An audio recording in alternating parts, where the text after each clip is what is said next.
अस्सलाम वालेकुम। मैं थे आप सभी ठीक सो गए। आज हम बहुत दिनों के बाद एक नया टॉपिक स्टार्ट करेंगे जो दूसरे चैप्टर से बिलोंग करता है, and that topic is momentum. Momentum क्या होता है? ये मोमेंटम एक ऐसी टर्म है जिसको हम रोज़मर्रा की ज़िंदगी में हर दिन इसको लगभग हम इस्तेमाल करते हैं जब भी हम कोई चीज़ करते हैं। जैसे कि अगर क्रिकेट में भी आपने बहुत सुना होगा कि इस प्लेयर ने, इस खिलाड़ी ने मोमेंटम को गेन किया, या इस बॉल का मोमेंटम इतना था, या आप जब किसी चीज़ में मोमेंटम गेन करते हो, या जब ये गाड़ी मोमेंटम गेन करती है, तो actually what is this momentum? ये हम इंग्लिश लैंग्वेज में भी इस्तेमाल करते हैं। और Indian language of physics momentum क्या होता है? देखो, जब हम मोमेंटम की बात करते हैं आपको समझना चाहिए मोमेंटम, जब भी हम मोमेंटम फिजिक्स की बॉडी में, फिजिक्स की लैंग्वेज में मोमेंटम की बात करेंगे, इसका मतलब होता है कि जब एक मूविंग बॉडी है और उस मूविंग बॉडी का इम्पैक्ट कितना ज़्यादा है, वो कितना ज़्यादा असरात किसी चीज़ पर डालती हैं, या वो किस तेज़ी से दौड़ रही हैं अगर वो एक बॉडी है, तो यहाँ पर से एक पहली बात आती है कि वो मूविंग बॉडी होनी चाहिए। क्या होनी चाहिए?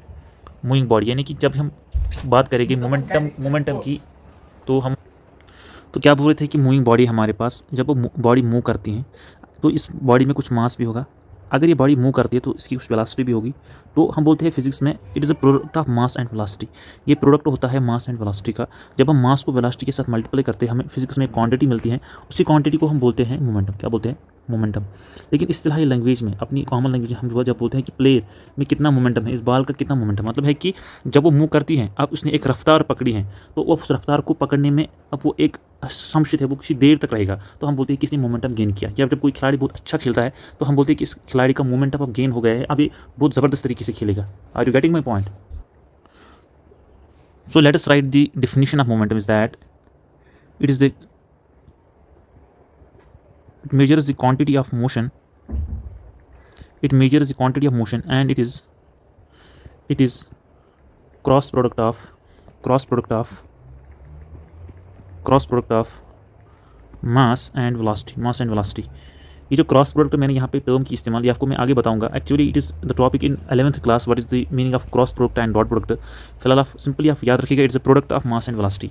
तो हमारे पास एक बॉडी है, उसका कोई मास है, उसकी कुछ वेलोसिटी है। जब इन दोनों चीज़ों को हम मास एंड वेलोसिटी को प्रोडक्ट करेंगे तो हमें क्या मिलेगा? हमें मिलेगा वहाँ से मोमेंटम। तो मतलब ये है कि अगर किसी बॉडी का मास मुझे दिया गया है 2 kg, इस वेलोसिटी है इसकी 2 मीटर पर सेकंड, 2 मीटर पर सेकंड, और मुझे बोला जाता है इस बॉडी का मोमेंटम आप कैलकुलेट करो।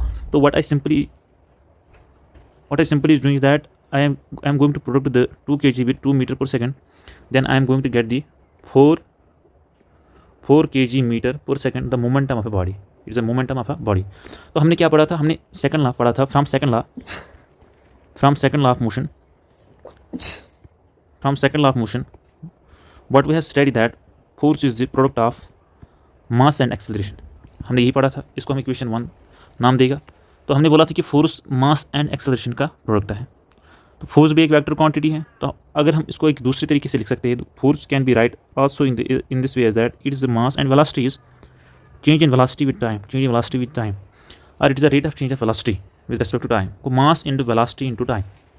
सिंपली हम इसको अभी बोला हमने कि it's the product of mass and velocity. M D V is the change in velocity, that is final velocity v2 minus initial velocity v1 with respect to time, that is t2 minus t1।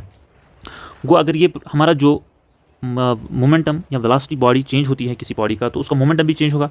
तो as we say the it is a product of mass and velocity, we can simply write as m into v, और we can say it is a changing velocity is changing with respect to time. So mass and velocity divided by time, we can simply write it is a dp, that is dp, change in momentum with respect to change in time. So we can also write that force is the rate of change of momentum. जब किसी body का momentum change होता है with respect to time, उसको भी हम force कहलाते हैं। तो फोर्स की एक अनदर डेफिनेशन यहाँ से क्रिएट हुई, it's the rate of change of momentum. इस मोमेंटम को बोलते हैं, इसको हम लीनियर मोमेंटम बोलते हैं। क्या बोलते हैं? Linear momentum. क्योंकि हमारे पास मोमेंटम में भी दो तरीका का होता है यहाँ पे फिजिक्स में, that is linear momentum and angular momentum. It is due to the linear motion of a body, and whenever there is the angular motion of the body, at that time the momentum that will be in the body, or at that time the momentum can be set as that angular momentum. वो यहाँ पे हमने क्या बोला कि एक body जब motion में होगी और वो मोशन लीनियर होगी, उस बॉडी अगर हम उसको मास के और उसके वेलोसिटी को प्रोडक्ट देंगे तो हमें क्या मिलेगा? मोमेंटम। उसके बाद हमने बोला कि from second law what we have seen already that mass this force is the product of mass into acceleration, and as we see in first chapter that acceleration is the rate of change of velocity, and when this is rate of change of velocity, that means velocity is changing. when the velocity is changing, we can write the differential here. So it is a mass into velocity to the time, and what we simply get is the rate of change of momentum, because what we are saying that, because यहाँ से हम लिख सकते हैं because momentum जो हम p से denote करते हैं, it's a product of mass into velocity, is a product of mass into velocity. तो हमें क्या मिलेगा, it is the rate of change of, तो हम लिख सकते हैं कि force, another definition of force, force can also be defined as, force can also be defined as, force को हम ऐसे भी डिफाइन कर सकते हैं as the rate of change of so what we say that force is can also be defined as the rate of change of linear momentum। हमारा जब linear momentum किसी बॉडी का चेंज होगा, यानी कि इसको हम ऐसे भी बोल सकते हैं कि इट इज़ दी, हमारे पास अगर तो हमें पता है कि डी बाई डी टी एक स्लोप रिप्रेजेंट करेगा, कि स्लोप को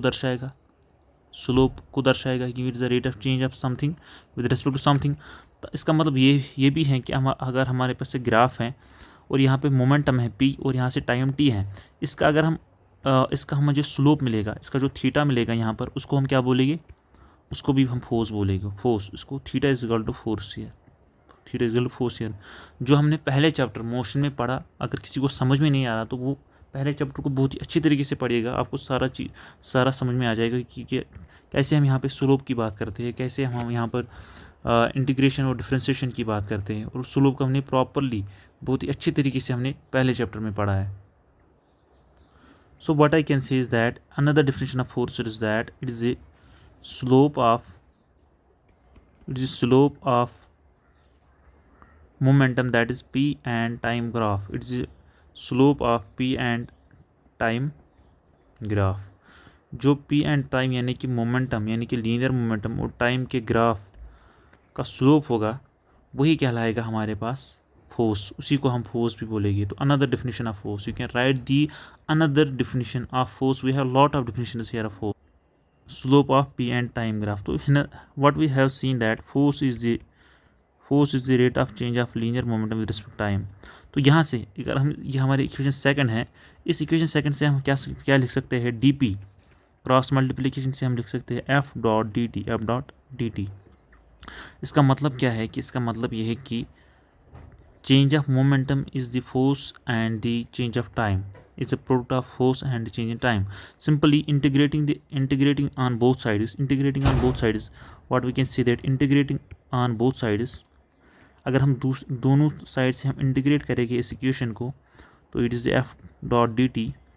तो simply what we can got is here, ये डी पी, ये डी और इंटीग्रेशन, ये डिफ्रेंसिएशन एंड इंटीग्रेशन, यहाँ पे ये डिफ्रेंसिएशन एंड इंटीग्रेशन, ये डिफ्रेंसिएशन हमारे पास और ये इंटीग्रेशन हमारे पास।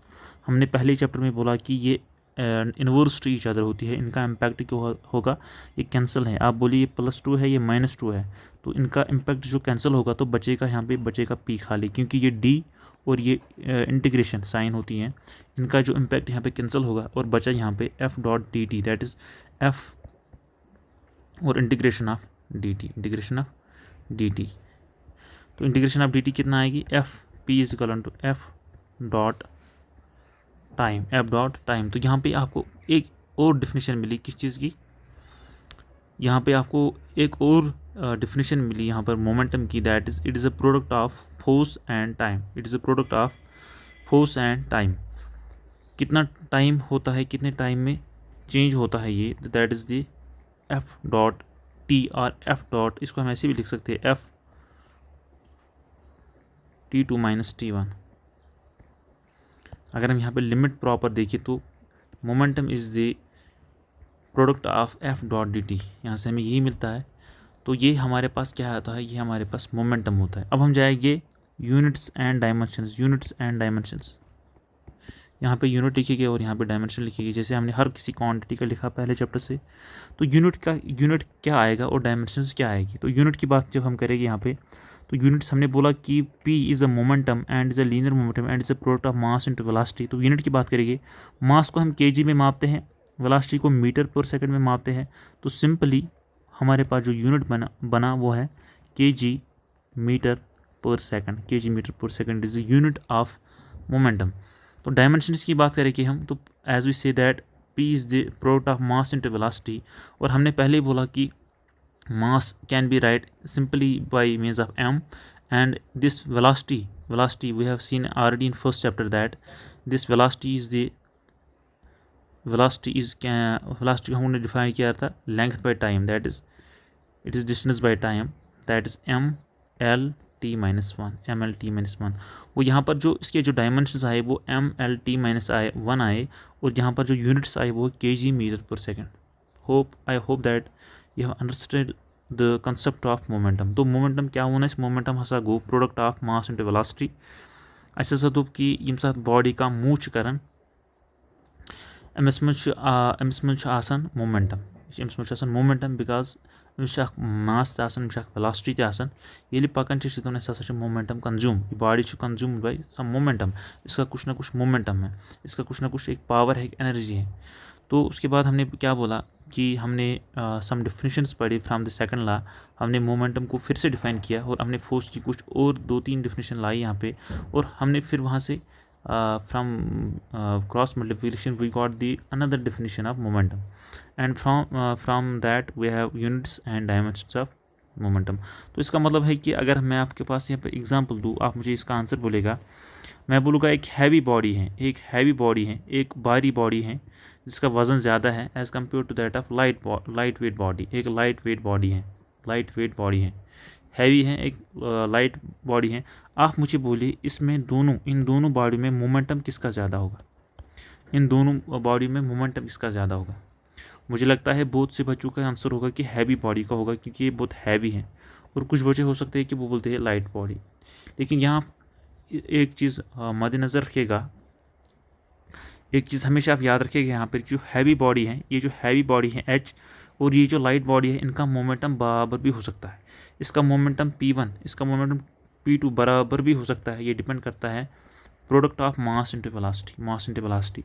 सपोज करो ये एक हैवी बॉडी थी, एक बड़ी बॉल थी, लेकिन ये छोटी वेलोसिटी से मूव कर रही थी, एक कम वेलोसिटी से मूव कर रही थी, और एक हल्की बॉल थी, एक हल्की बॉल थी, 5 रुपये की बॉल थी, लेकिन वो तेज़ी से मूव कर रही थी। तो उनका जो प्रोडक्ट होगा, मास एंड वेलोसिटी का जो प्रोडक्ट होगा, ये हो सकता है कि इसका बराबर आए जिसका। सपोज़ करो हमारे पास जो पहली बॉडी का जो मास था वो 5 kg था, लेकिन इसकी जो वेलोसिटी थी वो 1 मीटर पर सेकंड। सपोज़ करो इस बॉडी का जो मास है दैट इज़ 1 kg, और इसकी जो वेलोसिटी है दैट इज़ 5। तो ये ज़रूरी नहीं है, तो product is 5 equal to 5। That means the momentum of light body is equal to momentum of heavy body.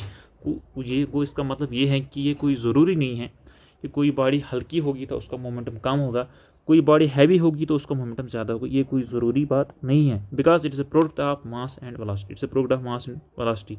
ये मल्टीपल होता है मास का और वेलोसिटी का। आई बात समझ में आपको?